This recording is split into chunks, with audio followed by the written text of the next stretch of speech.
अस्सलाम वालेकुम my social media family, कैसे हैं आप लोग। उम्मीद करते हैं आप लोग खैरियत से होंगे। जनाब आज बहुत ही बड़ी खबर लेकर आपकी खिदमत पे हाजिर हुए हैं, जिसने इस वक्त सोशल मीडिया पर आग लगाई हुई है और सोशल मीडिया में जंगल में आग की तरह फैली हुई है। जी हाँ, क्या वाकई ही इकरा अजीज के शोहर यासिर हुसैन का इंतकाल हो गया है। इंतकाल के हवाले से क्या बातें की जा रही हैं सोशल मीडिया पर आपको बताएंगे। लेकिन अगर आप लोग चैनल पर नए हैं, जल्दी से चैनल को सब्सक्राइब कीजिए, बेल आइकन को प्रेस कीजिए। आने वाली वीडियोस के बारे में आपको पता चलता रहेगा। बिना वक्त को ज़ाया किए आपको बताएंगे कि आप लोग जैसा कि जानते हैं कि बहुत सारे यूट्यूबर्स जो हैं वो महज अपने यूट्यूब वीडियोस के एक क्लिक के लिए ऐसी ऐसी झूठे थंबनेल घड़ लेते हैं, ऐसी ऐसी बातें कर लेते हैं कि अस्तगफिरुल्लाह, चंद पैसों की खातिर वो लोगों को मार देते हैं।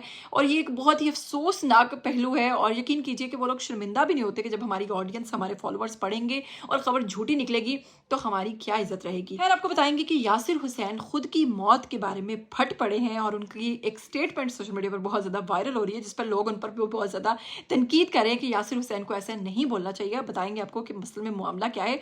असल में यासिर हुसैन के सामने से एक ऐसा थंबनेल गुजरा जिसमें उन्होंने पढ़ा कि इकरा अजीज के शोहर यासिर हुसैन इंतकाल कर चुके हैं। तो जनाब इस पर वो फट पड़े और उसके बाद उन्होंने कहा कि उसके आगे उस शख्स को ये भी लिखना चाहिए और मेरी वालिदा जो है वो बेवा हो गई। जिसके बाद सोशल मीडिया सार्फिन ने बहुत ज़्यादा तनकीद की और कहा कि यासिर हुसैन को अखलाक से नहीं गिरना चाहिए और जो अपने अल्फाज हैं उनका चुनाव जो है वो सही और दुरुस्त करना चाहिए। कुछ भी हो, किसी भी हद तक हो, किसी ने कितना भी गलत किया हो, लेकिन इस तरह की स्टेटमेंट नहीं देना चाहिए कि उनकी वालिदा को ही बेवा बना दिया है। तो जनाब बात तो काफ़ी हद तक दुरुस्त है, लेकिन यासिर हुसैन को क्योंकि बहुत ज़्यादा तकलीफ हुई है कि जनाब मेरे मरने की खबर बना दी। अभी कुछ दिन पहले आपको पता होगा कि महक मलिक जो हैं वो अपनी वालिदा के बड़े क्लोज हैं। उनकी वालिदा की कोई सर्जरी थी, मुबैना तौर पर कहा जाता है कि वो काफ़ी ज़्यादा बीमार थी, तो उनकी कोई सर्जरी हुई है, जिसके हवाले से उस वक्त टिकटॉक पर ऐसी झूठी वीडियोस चलना शुरू हो गई थी कि तो बस तकवार कहना नहीं चाहिए। वालिदा हैं कि महक मलिक की जो वालिदा हैं उनका इंतकाल हो गया। उसके अलावा कभी डकी भाई का इंतकाल हो जाता है, कभी किसी का कभी किसी का। झूठे व्यूज़ लेने की खातिर लोग किसी की भी मरने मराने की खबरें जो हैं वो लगा देते हैं, जो कि इंतहाई गलत चीज़ है। और इसी चीज़ पर यासिर हुसैन कहते हैं कि ऐसे यूट्यूबर्स और ऐसे जितने भी क्रिएटर्स हैं जनाब, जो इस तरह का कॉन्टेंट क्रिएट करते हैं, उनके खिलाफ सख्त से सख्त एक्शन लिया जाना चाहिए।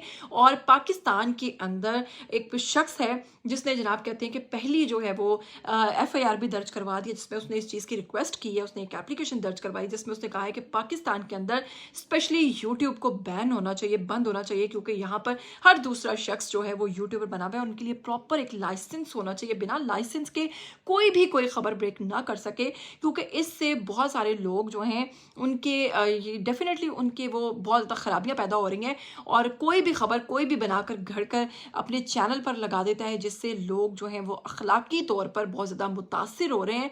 तो लिहाजा इस चैनल को बंद हो जाना चाहिए, यूट्यूब को स्पेशली। लेकिन वहीं पर अगर यूट्यूबर्स की बात करें तो वो कहते हैं कि बहुत सारे ऐसे लोग जो कुछ नहीं कर सकते, बगैर तालीम हासिल किए यूट्यूब से अर्न कर रहे हैं, पैसा कमा रहे हैं। तो जो ऐसी एप्लीकेशंस देना चाहते हैं उनको क्या तकलीफ है, उनको मसला क्या है। तो जनाब आप क्या कहना चाहेंगे, क्या यूट्यूब को वाकई बैन होना चाहिए, बंद होना चाहिए पाकिस्तान के अंदर, या फिर यूट्यूब का इस्तेमाल जो है वो सही होना चाहिए, गलत इस्तेमाल नहीं होना चाहिए, या फिर यूट्यूब के लिए वाकई जो यूट्यूब चैनल्स हैं उनको एक लाइसेंस इशू करना चाहिए, जिसके बाद वो वही ऑथेंटिक न्यूज़ दे सकें और अगर कोई फेक न्यूज़ दें तो उनके खिलाफ कार्रवाई होनी चाहिए। जो भी कहना चाहते हैं कमेंट करके ज़रूर बताइएगा और यासिर हुसैन के हवाले से भी ज़रूर कमेंट कीजिएगा। मुझे दीजिएगा इजाज़त, फिर मिलेंगे। टिल देन टेक केयर, अल्लाह हाफिज़।